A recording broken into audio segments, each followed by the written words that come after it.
Yes, yeah. University of East Anglia. Phil Jones. Phil Jones is his name. Yeah.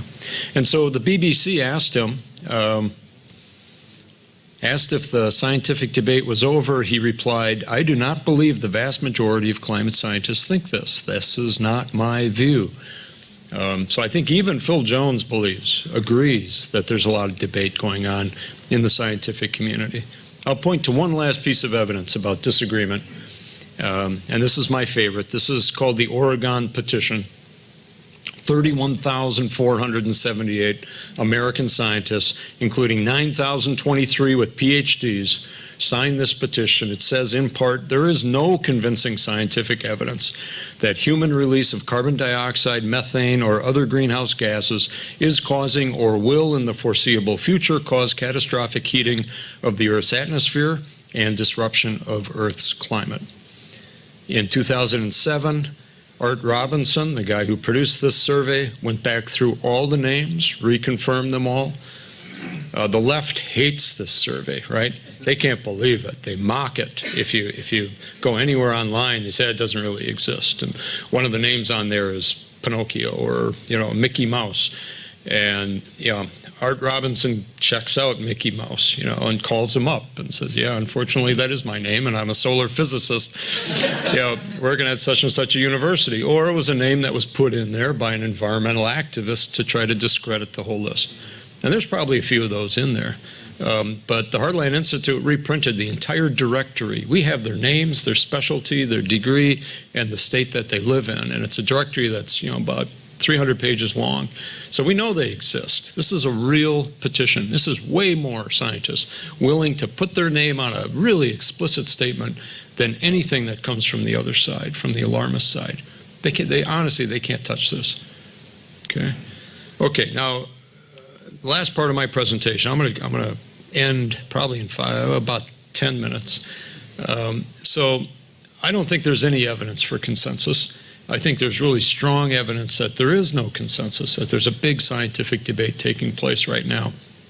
So why don't scientists agree? It's kind of a natural reaction of people to say, well, they've been studying this for a long time. They spent billions of dollars trying to find an answer. How come they can't come to an agreement? You would think that the smart guys would all get together and agree on one thing. Well, there's 4 reasons why they don't agree. Reason number 1 is that climate is an interdisciplinary subject requiring insights from many different fields of study. Very few scholars have mastery of more than 1 or 2 of these disciplines. So in my experience over the last 20 years, I've been writing and editing and talking to scientists about this now for 20 years. And I will talk to a physicist who says, he knows all about the effect of solar radiation on carbon dioxide molecules in the upper atmosphere and how they vibrate when they get warm and how that creates heat and blah, blah, blah, blah, blah. And he's convinced that he knows all about it. And then I'll talk to a biologist, and the biologist will say, that's the most stupid thing I ever heard. He says that what really controls the climate, these little atoms up there, it's the carbon cycle. And it's all this carbon dioxide being released into the air from the oceans and from plants and then getting sucked back in, and it's these natural cycles. And if you don't understand the carbon cycle, you can't talk about climate. Okay, then he walks out of the room, and then a paleoclimatologist comes in, or a geologist, a paleogeologist like Bob Carter comes in. Bob Carter says climate goes in terms of eons, centuries, thousands of years, millions of years. He says anybody who looks at 20 years or 30 years and says, whoa, that's not natural, is an idiot. And then he'll show all of his slides, all these huge variations over time. Okay, what caused that? There were no SUVs back then, right? And so the archaeologists, the geologists disagree with the physicists who disagree with the biologists. They all disagree with the oceanographers who are convinced that it's ocean currents. Did you know that the big ocean currents have slowed down and that has an impact on climate? Okay, didn't know that. And then some of the physicists know about cloud formation, and others have no idea what's going on with clouds and think that that doesn't matter. And the guys who are experts in clouds say, of course it matters. It reflects solar radiation away from the planet. If it's affecting cloud formation, that's a huge game changer. That makes all the difference in the world. So all these different guys disagree. One reason there is no consensus is because it's a multidisciplinary topic. Different scientists in different disciplines have different insights into it. They will never, frankly, agree on this. Okay. Reason number 2, fundamental uncertainties arise from insufficient observational evidence, disagreements over how to interpret the data, and how to set the parameters of models. Observational evidence. How do we measure the temperature of the whole planet? It's a huge challenge. Until about 30 years ago, most scientists would have said you can't. It's a dynamic system. If it's warming up here, it's cooling down here.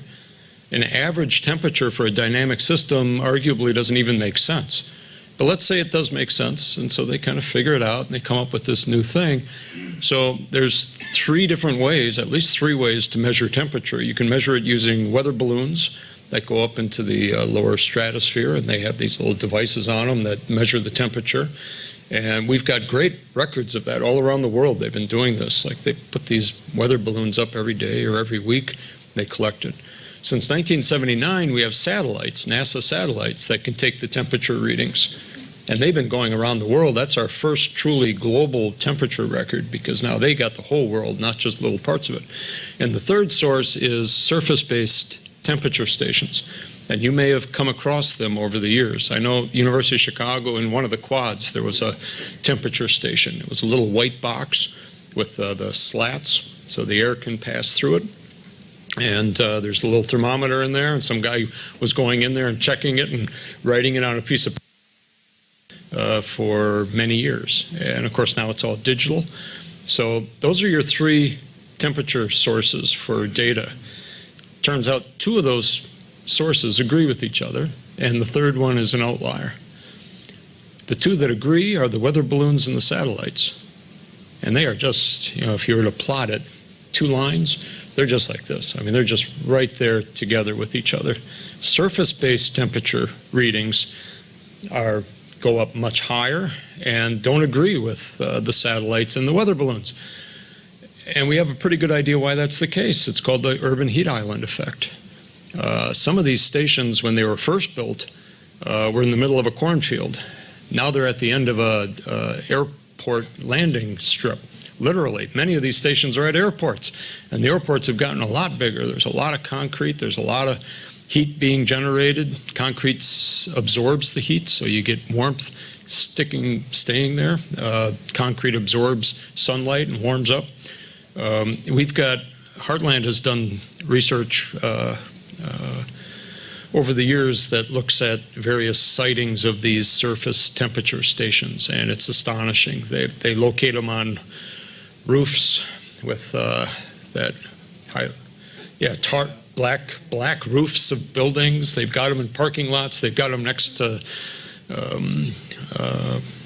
what do you do hamburgers on? Barbecue grills. Yeah, the barbecue grill literally right here, and the station is right here. Air conditioning vents right above it. Right in the middle of a parking lot. Cars parked right 5 feet away from this thing.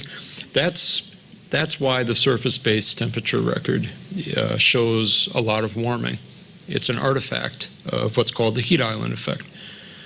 So that's just one example. The computer models we can talk about during Q&A, but it's a great example of garbage in, garbage out. Computer models only reflect what we know or think we know. They can't improve on our knowledge. They just try to capture our knowledge. And they rely on them way too much to try to make predictions in this field. The third reason why scientists disagree is the IPCC, the Intergovernmental Panel on Climate Change. It was created to find a human impact on climate. It's agenda-driven. Its whole mission was to find that impact. So no surprise. You give a group of really smart scientists billions of dollars in 20 years, will they find what you ask them to find? Yeah, they will. So the IPCC, was agenda-driven right from the start. You might just Google Inter-Academy Council audit of the IPCC. The Inter-Academy Council is made up of the heads of all the largest science academies in the world. They did an audit of the IPCC, okay? And what they found was horrific, just horrific. There is no peer review. All the scientists who participate are picked by politicians to support a preconceived point of view. So it's not all the best scientists in the world somehow voluntarily coming together. They're appointed by politicians because of their preconceived ideas about the problem. The lead authors of the chapters get to review their own stuff and decide whether that should be changed. That's not peer review. Okay. And then they produce, my favorite of all for the IPCC's reports, they produce the summary for policymakers. And if you read the newspaper articles, they get together and they hold all-night meetings, and everybody is trying to edit the summary for policymakers. And it's politicians, environmental activists, and a few scientists trying to defend the big study that they just did, okay? But now the politicians and the activists get to write the summary. And they revise it, they drop stuff out. We've got copies of the early drafts of the most recent IPCC report. You can just see what they dropped out and what they put in, and it's all political. It's all aimed at making a more alarmist statement than what the actual science shows. And then most amazing of all, when they finish their summary for policymakers, they go back and edit the full report so that it agrees with the summary for policymakers. I am not kidding you. They literally go back and revise the science to support the politics. So it's not a summary for policymakers, it's a summary by policymakers. And the IPCC isn't a scientific document or organization, it's a political document. And it was created to kind of solve this problem, that we've got this huge multidisciplinary thing. We need one source of authority that we can appeal to, that's objective, that can solve this, end this debate. And they created exactly the wrong organization. They created a Frankenstein thing that doesn't give us the honest, truthful answers to it. All right, and there's one last reason, the fourth reason why scientists disagree. Climate scientists, like all humans, can be biased. The origins of bias include careerism, grant-seeking, political views, and confirmation bias. We've seen all of that. You can get really rich supporting global warming alarmism. Al Gore is a great example of that. In the academy, if you want to get research grants, put global warming in your abstract. Put it in your proposal. There's a huge fund of money that you qualify for if your research addresses global warming, even if it's really just about frogs reproducing in the tropics. So long as there's global warming mentioned in there, you qualify for a grant. So thousands and thousands of scientists have produced thousands and thousands of articles driven by careerism. Publish or perish. You got to get that article published, and so you might as well do it on global warming. And confirmation bias, I'll end on that. Confirmation bias is you look at the literature, you look at the evidence in front of you, and you put extra weight on the stuff that agrees with or confirms your pre-existing opinion. Okay, and we all do that. Great example, you buy a car and you probably paid too much for it. And it really shouldn't break down within 3 months, but maybe it did. But you're making excuses for your car because you want to confirm the decision that you made when you bought your car. You paid too much for that house, but you love that house. And so even if the broker says it's only worth $200,000, you're sure it's worth $300,000. So that's confirmation bias.